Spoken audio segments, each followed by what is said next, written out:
been Duck Cream forever, that's my name. Duck Chase. I already told you he's proud. He's proud to be in the workshop, and we're proud to have him. Doug's been with us for a year and a half now, and 4 years? What? Okay. Reality's subjective, apparently. So let's see, he has pieces published in The Gravity of the Thing and Nail magazine. Oh, he has a new flash fiction piece coming out from an exciting new project going on from some Dangerous Writers and family. The Untold Gaze, the forthcoming celebration of the works of the painter Stephen O'Donnell.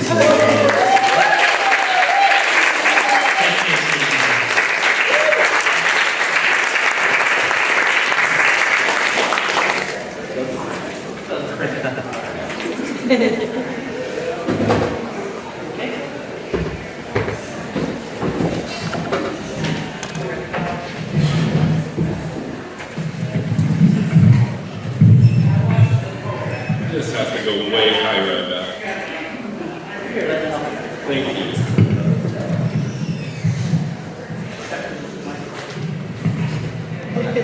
Mouth level.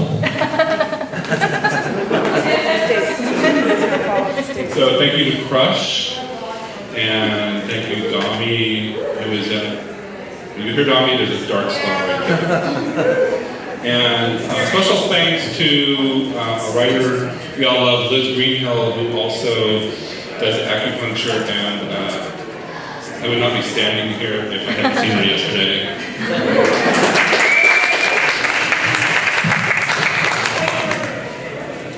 Also, thank you to all the Dangerous Writers, and especially my writing buddy, Gigi Little.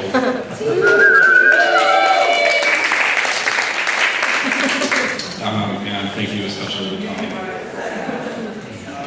This is a fun little essay I wrote, and like Donnie said earlier, I write fiction, but I wrote this, it's got Nazis, it's got cancer. It's called The Goofy Germans. Hogan's Heroes, a silly TV sitcom from the 60s. Stupid SS officers, hapless Stalag commanders, sergeants who knew nothing. Colonel Klink and Sergeant Schultz. These were the Nazis of my childhood, my Jewish family growing up in LA, goofy Germans and their silly TV accents. We have ways to make you talk. It became a family punchline. Even Mom, not the biggest sitcom watcher, laughed at we have ways to make you talk. This is what my hometown of Hollywood did to the scary motherfuckers that killed 6 million of us. Starved us, tortured, did medical experiments, rolled out their final solution on us. We made them a joke, a running gag. We took our annihilation, and we added a laughter. I was scared of the real Nazis, 5, 6, 7 years old. I was too young to hear the gruesome details, but I still heard them. I knew we were just lucky that my parents' families came to America a generation before Hitler came to power. I was too young to be stuck with the question of who I'd be if my parents had been killed before I was born. The Nazis meant lack of existence. On Hogan's Heroes, all the major German roles were played by Jewish actors. The actor who played Sergeant Schultz said, "Who can play Nazis better than us Jews?" Werner Klemperer, Colonel Klink, lived right down the block from us. And any time I heard a German accent, it sounded silly to me. That was childhood. It was Hebrew school and Passover and Yom Kippur, and in 1971, my bar mitzvah. Also in 1971, Hogan's Heroes ended its run. The war sitcom changed to MASH. No more goofy Germans to soothe my fears. You get older and things get complicated. Every 4 or 8 years, another president and another disaster. Nixon and Ford and Carter, Reagan and Bush, and Clinton and Little Bush. Black September, now a list of the disasters. Black September, Watergate, disco. The killing of John Lennon, AIDS. 9/11, Homeland Security, Guantanamo. Too much. 33 years after Hogan's Heroes, 2004, I got a call from Mom. She has made her way through law school and then through a master's degree in classic literature. Her bookshelves were filled with Greek and Latin texts. She taught Latin at the University of Oregon and went to the opera and led tours to Greece. She made her life into what she wanted. She made it beautiful. Her phone call.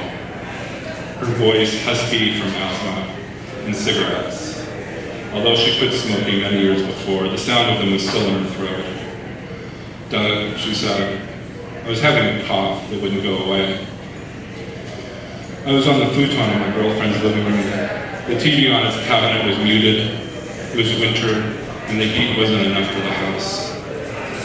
Mom, the sound like she had just cleared her throat. Lung cancer, stage 4, which I didn't know at the time, because you learn it when it happens to someone you know. Stage 4 means you're fucked. I don't need to talk about the next few months, respiration tests and blood tests and CT scans and chemo and more chemo, the way the cancer spread. I had known a couple of people who died, but at a distance, no one that counted, no one that was part of me.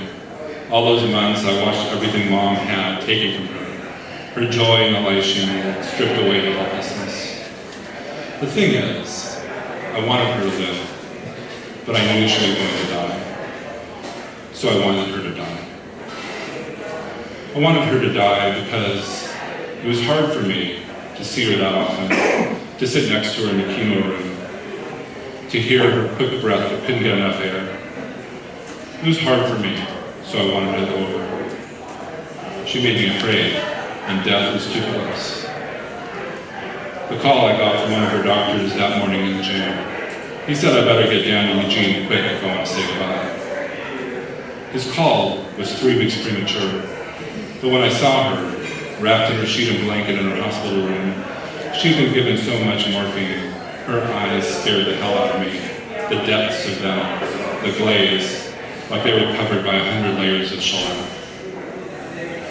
My 2 sisters flew up from LA as quick as they could. There we were, the cancer floor, Mom's little room mostly taken by her hospital bed. She was so small under the covers. She was never big. Her head against the pillows, rush of white hair. The skin of her face white and red blotches, plastic framed glasses. Her broad Jewish nose with capillaries showing. This nose here, I got it from her. You're looking at her. One chair tight between the bed and the wall, my older sister Susan, long, straight brown hair, nearly 50, but she looked 30. We joked, not around her, that Susan had a painting of her true self in the attic. A little literary reference like that. My younger sister Marjorie and me sat in chairs at the foot of the bed. We were the younger children, even in our 40s. We were the funny ones, the ones that could joke at all the inappropriate times. Mom up against her pillows. We had backed off the morphine a little and she could see us. And the way she watched us, listened to our quiet comments, eyes magnified behind the lenses of her glasses. She took us in like she wanted to remember us. I don't know what Marjorie or Susan was thinking, but what I was thinking, the hospital wanted their bed back. We had to find a place for Mom, a facility that would take her for whatever time was left. What a chore. What trouble. It was all on me. That's what I thought. Even though my sisters ended up doing the work, the research, the phone calls, even though the hospital social worker gave us what we needed, still, I wanted it over. Selfish. Asshole. Then this woman from the hospital cafeteria. Big, older than us, but younger than Mom. Short hair and a hairnet. A light brown two-piece uniform, a name tag, a clipboard and a folded over sheet of paper and a pencil. And she got into the little room in the space between our chairs, and she reached over the foot of the bed to hand the paper and pencil to Mom. She moved clumsy, but she didn't bump into the bed or bump into the chairs. Her voice when she spoke, like Sergeant Schultz, like Colonel Klink. This is the lunch menu. You circle what you want. I come back soon to get the menu. She left, I suppose to give a menu to the next cancer patient and the next one. We carried on with our quiet non-conversation. Mom's eyes were shiny, but I don't know if it was tears, or morphine, or pain, or what. The menu and the little pencil stayed on her blanket, the same way that charts and notes and cables from everything Mom was hooked up to landed on her sometimes, against the slight shake she made under the covers. But none of it disturbed her very small breaths, her stillness. A short while later, 10 minutes, 20, I don't know, the cafeteria lady was back. Her clipboard, her two-piece uniform, her name tag. I don't remember the name. Gertrude? Helga? Or is that me making up shit to be me? Maybe it said Eva Brown. This time, she bumped my chair to get through, reached over from the foot of the bed to get the menu, the light brown polyester slacks tight on her ass, her mock Schnell tone of voice. You did not fill out the menu. You must circle what you want. I come back again. She left the little room. We all looked at each other, my sisters, me, Mom. She had a look, a smile, mischief. The cafeteria lady, she was a gift. In that terrible little room, cancer ward, death so close, the annoying details of how to get Mom all the way there. My fear, whatever my sisters thought and felt, the cafeteria lady was Hogan's Heroes. We have ways, I said, to make you fill out this menu. All of us in our grief, and we laughed. We all knew what would happen next, the move to the hospice, the last handful of visits, the call for real in the middle of the night that Mama died. But in the little hospital room, Mom laughed too, the family punchline. The tears in her eyes because we were there and together, and we shared the visitation maybe, from the cafeteria lady, the goofy German. It was a moment, whatever the length of time it was, there was breath in the little room, there was a little light in here.